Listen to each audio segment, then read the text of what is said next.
Hi, I'm Nancy O'Connor, and I'm the Executive Director of Community Mercantile Education Foundation, and we're sitting here in the Growing Food, Growing Health School Garden at West Middle School in Lawrence, Kansas. This is about 1/3 of an acre school garden project on the grounds of West Middle School. But most amazingly, this garden is tended to, 1/3 of an acre, by student gardeners who are carefully chosen when they're 14 years old here at West. Joining this project has really changed my outlook on food and also the environment.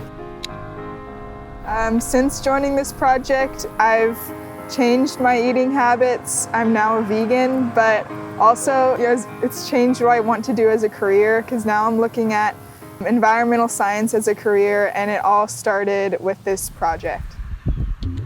It's a paying job. It's leadership development, it's job training, but mostly their work is to change the way youth in our community relate to local food. So who better than the students themselves to create the change that we want to see?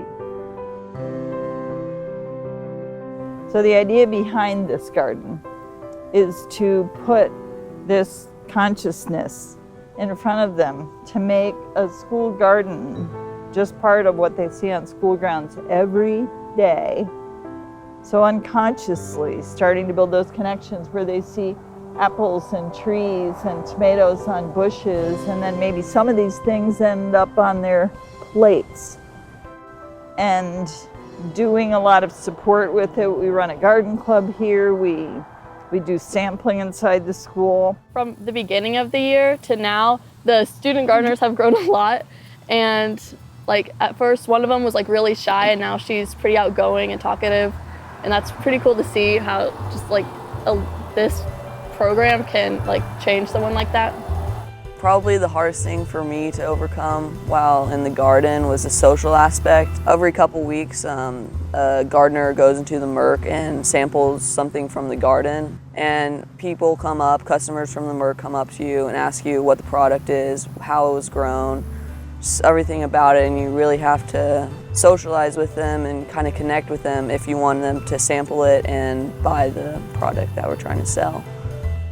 Yeah, so neighbors do come up to the garden and ask us, what are we growing, what are we harvesting today?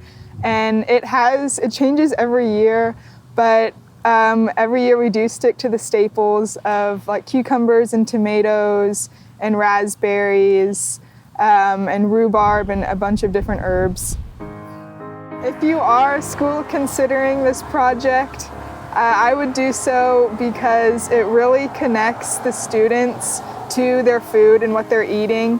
When I first joined this project, I didn't know a lot about gardening and where my food was coming from, and since then I've completely changed my eating habits and kind of my day-to-day regime with food, and so it's really special for kids to be able to connect with their food like that.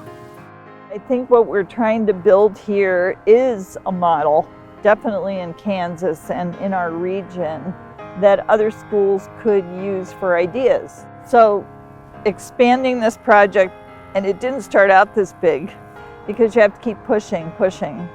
And my joke is, this is the kind of thing that keeps you up at night, and if it doesn't, it's probably not successful. Thanks for watching about what we're doing in Lawrence, Kansas. It can be done anywhere.